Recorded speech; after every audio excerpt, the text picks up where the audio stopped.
आज आपल्यासोबत केंद्रीय आयुष मंत्रालयाचे प्रमुख प्रतापराव जाधव साहेब आहेत. आपण एकूणच त्या मंत्रालयाविषयी की भारत ज्या पद्धतीने विकसित भारताकडे वाटचाल करतोय त्या मंत्रालयाचं खूप महत्त्वाचं योगदान आहे. त्या अनुषंगाने आपण काही प्रश्न विचारणार आहेत. खरं तर प्रतापराव जाधव साहेब महाराष्ट्राचं देशात नेतृत्व करतायत दिल्लीतून येऊन, आणि विशेष म्हणजे महाराष्ट्रात जो काही राजकीय भूकंप झाला त्या भूकंपाचे खरं तर केंद्रबिंदू दिल्लीच होतं. आणि आम्हाला पत्रकारांना खरं तर सवय असते की केंद्रबिंदू पहिला शोधा, आणि केंद्रबिंदू आम्हाला दिल्लीत मिळाला. पडद्यामागचे खरे सूत्रकार खरं तर जाधव साहेब आहेत. आणि ज्या पद्धतीने जो भूकंप झाला त्यावर माझे सहकारी पुण्याचे निवासी संपादक अनिकेत जोशी साहेब बोलतीलच. तत्पूर्वी मी खरं तर मंत्रालयाच्या अनुषंगाने काय प्रश्न विचारेन. 2014 साली आयुष मंत्रालयाला एक स्वतंत्र मंत्रालयाचा दर्जा दिला गेला खरं तर. आणि या सर्व मंत्रालयाच्या माध्यमातून मोदी सरकारच्या कार्यकाळामध्ये मागील 12 वर्षामध्ये ज्याप्रमाणे काम चाललंय ते खूप वेगाने खरं तर वास्तविक आपली भारतीय उपचार पद्धती, भारतीय जो आयुर्वेदिक असेल, निसर्ग उपचार पद्धती त्या अनुषंगाने खरं तर हे सर्व डिपार्टमेंट स्थापन केलेलं आहे. मी जाधव साहेबांना विचारेन की तुमच्या कार्यकाळात म्हणजे मागील 2 वर्षामध्ये या विभागाची वाटचाल कशा पद्धतीने सुरू आहे.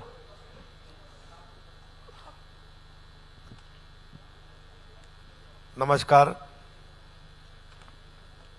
खरं म्हणजे आपल्या देशाचे आदरणीय प्रधानमंत्री श्री नरेंद्र मोदी साहेबांनी आपल्या देशामधल्या ज्या काही पारंपरिक उपचार पद्धती होत्या आणि त्या उपचार पद्धतीची ताकद, त्याचं महत्त्व हे त्यांना माहीत होतं.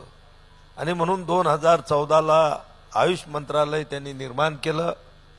आणि गेल्या 2014 पासून ह्या सगळ्या आपल्या पारंपरिक उपचार पद्धतीचा प्रचार प्रसार देशात आणि देशाच्या बाहेर सुरू झाला. मागच्या 2 वर्षापासून या आयुष मंत्रालयाचा स्वतंत्र प्रभार म्हणून मी काम करत असताना खऱ्या अर्थानं मलाही या विषयाची खूप आवड होती. आणि मोदी साहेबांनी मला त्यांच्या आवडीचं जे असलेलं हे विभाग त्याची जबाबदारी माझ्यावर दिली. त्याचा खरोखर मला खूप आनंद त्यावेळेसही झाला, आजही आहे. जवळपास या 2 वर्षामध्ये 12,500 आयुष्यमान आरोग्य मंदिर आयुषचे आज आपल्या देशांमध्ये कार्यान्वित झालेले आहेत. जवळपास HWCS आयुष्यमान भारतच्या माध्यमातून 50 आयुष हॉस्पिटलचे युनिटसुद्धा आपल्या देशामध्ये स्थापन केलेले आहेत. आणि जवळपास पुढच्या काळामध्ये प्रत्येक जिल्ह्याच्या ठिकाणी एक 50 बेडेड हॉस्पिटल त्या ठिकाणी झालं पाहिजेत.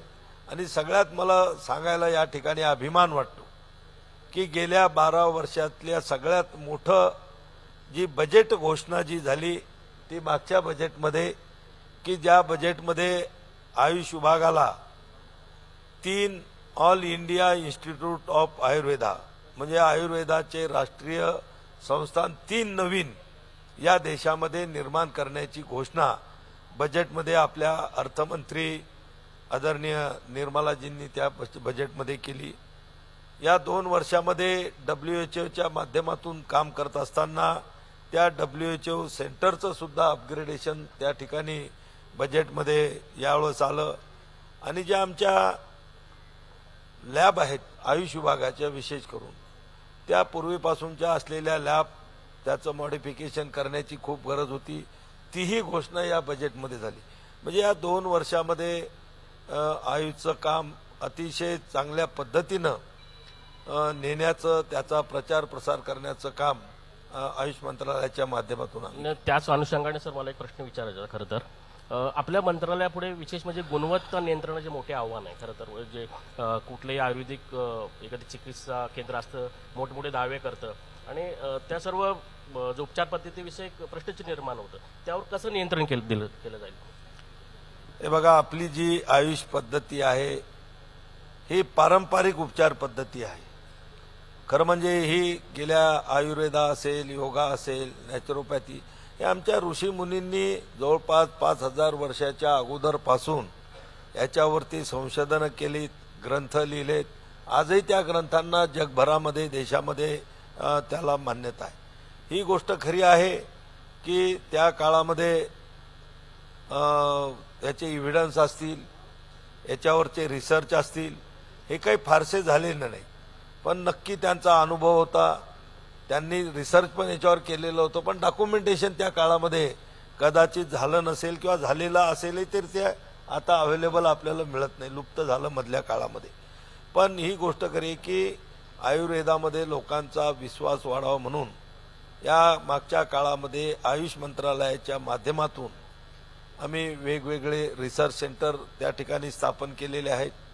जवळपास या 12 वर्षात जर आपल्याला सांगायचं झाले असेल तर 10,000पेक्षा जास्त रिसर्च पेपर आपण त्या ठिकाणी पब्लिश केलेले आहेत.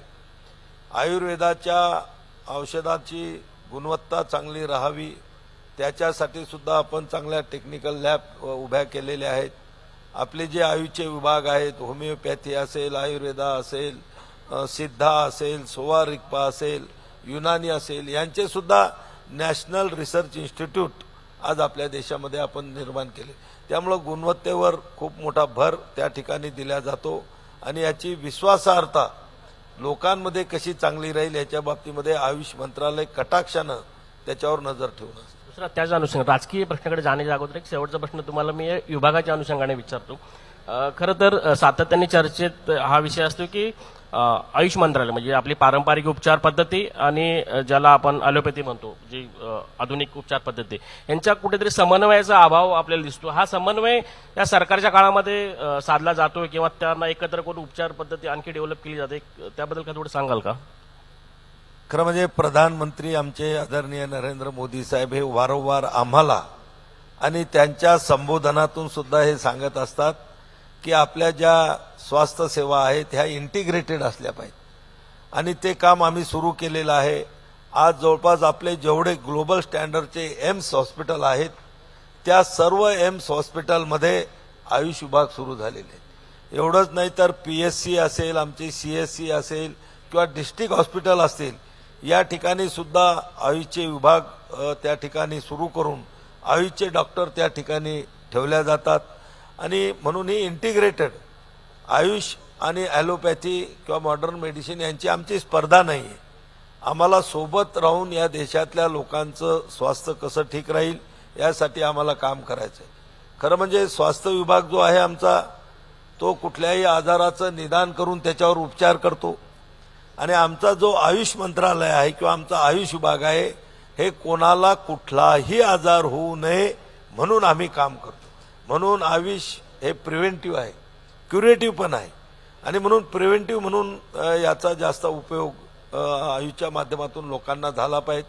कुठलाही आमचा नागरिक आजारी पडता कामा नये आणि आजारी पडला तरी त्याच्यावरही उपचार आपल्याला पारंपरिक पद्धतीनं सुद्धा चांगल्या पद्धतीनं करता येतात. हे आम्ही काम त्या ठिकाणी स्वास्थ्य विभागाच्या सोबत घेऊनच आम्ही त्या ठिकाणी करतो. आपण राजकीय प्रश्नाकडे वळूया आता. अनिकेत जोशी साहेब बोलतील. आपण दिल्लीमध्ये आयुष मंत्रालयाच्या माध्यमातून एक वेगळ्या प्रकारचं चांगलं काम करताय, इमेज वाढवताय. तसंच दिल्लीमध्ये महाराष्ट्राची इमेज आणि तुमच्या पक्षाची ताकद ही वाढवण्याचं जे काम आता अलीकडच्या काळात आपण केलेलं आहे ते त्याचं कसं काय माहिती तुम्ही जमवलंच कसं काय? म्हणजे आता एकदम 13 खासदारांपर्यंत आपल्या पक्षाची उंची गेलेली आहे, वाढलेली आहे आणि त्यामुळे आता आपल्याकडे अधिक जबाबदारी येणार अशा प्रकारची राजकीय चर्चा आहे. आम्ही त्या पद्धतीच्या बातम्या पण करत असतो. या सगळ्याविषयी तुम्ही थोडा प्रकाश टाका आणि हे सगळं जमलं कसं हे थोडं सांगा. हे बघा, खरं म्हणजे ह्याच्यामध्ये आमच्या शिवसेना पक्षाचे मुख्य नेते आदरणीय एकनाथराव शिंदे साहेब असतील की त्यांनी 2.5 वर्ष महाराष्ट्र राज्याचं मुख्यमंत्री म्हणून जे काम त्यांनी केलं, जे अतिशय धाडसी आणि जनहिताचे लोकोपयोगी निर्णय त्यांनी घेतलेत, महाराष्ट्रभर तालुकापर्यंत त्यांनी दौरे केलेत, लोकांमध्ये गेलेत आणि आजही ते दिवसाला 18 ते 20 तास काम करतात. लोकांना आलेल्या प्रत्येकाला भेटून त्याचं समाधान करण्याचा प्रयत्न करतात. हा त्याचा प्रभाव इतर पक्षामधले जे आता तुम्ही बघताय की या ठिकाणी जे ऑपरेशन टायगर झालं, 6 खासदार आलेत, तर त्या 6 खासदार ज्यावेळेस आमच्यासोबत बसायचे तर त्यांनाही असं वाटायचं की यांचा नेता यांच्यासोबत कसा वागतो किंवा यांना कसं त्या ठिकाणी त्यांची मदत होते, त्यांच्या पक्षामध्ये ज्या उणिवा होत्या कदाचित त्यामुळं ते लोक दुःखी होते, त्यांची मानसिकही तयारी होती आणि एकनाथराव शिंदे साहेबांच्या कर्तृत्वाला आणि कार्याला प्रभावित होऊनच ते आज आमच्याकडे त्या ठिकाणी आलेले आहेत आणि ऑपरेशन टायगर यशस्वी झालेलं आहे. गडकरी साहेब त्यांचं आगमन झालेलं आहे, पण त्यांचं स्वागत पण करूया. आणि प्रतापराव, मला तुम्हाला एक असा पुढचा प्रश्न असा विचारायचा आहे की पुढची स्ट्रॅटेजी तुमची काय असणार आहे दिल्लीमध्ये? हे बघा, दिल्लीमध्ये आणि संपूर्ण देशामध्ये आज आमचा शिवसेना पक्ष आदरणीय नरेंद्र मोदीजी साहेबांच्या नेतृत्वामध्येच आज आम्ही देशामध्ये आणि महाराष्ट्रामध्ये त्या ठिकाणी काम करतो. आणि दिल्लीमधली जी आपल्या स्ट्रॅटेजीबद्दल विचारलं तर आमचं ही स्ट्रॅटेजी राहणार आहे की आमच्या पक्षाची प्रतिमा या ठिकाणी चांगली राहिलं पाहिजेत, पक्षाचं काम त्या ठिकाणी वाढलं पाहिजेत आणि लोकहिताचे निर्णय, जनहिताचे निर्णय त्या ठिकाणी या ठिकाणाहून सुद्धा पार्लमेंटच्या माध्यमातून घेण्यासाठी त्या ठिकाणी आम्ही प्रयत्नशील असतो.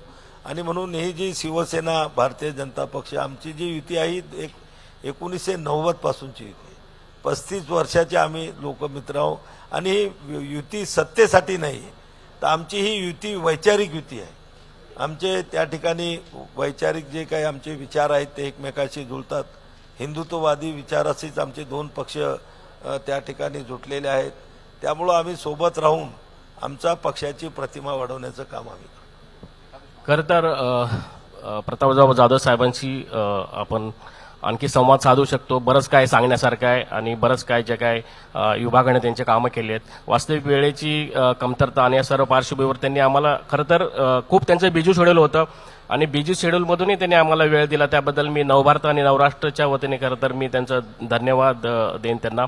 आणि कसं आहे की केंद्रामध्ये शिंदे यांच्या शिवसेनेचं आणखी बळ वाढो, त्यांना आम्ही शुभेच्छा देईन. खरं तर त्यांना आणखी मोठी जबाबदारी मिळो या पण शुभेच्छा असतील आमच्या नवभारत आणि नवराष्ट्रच्या वतीने.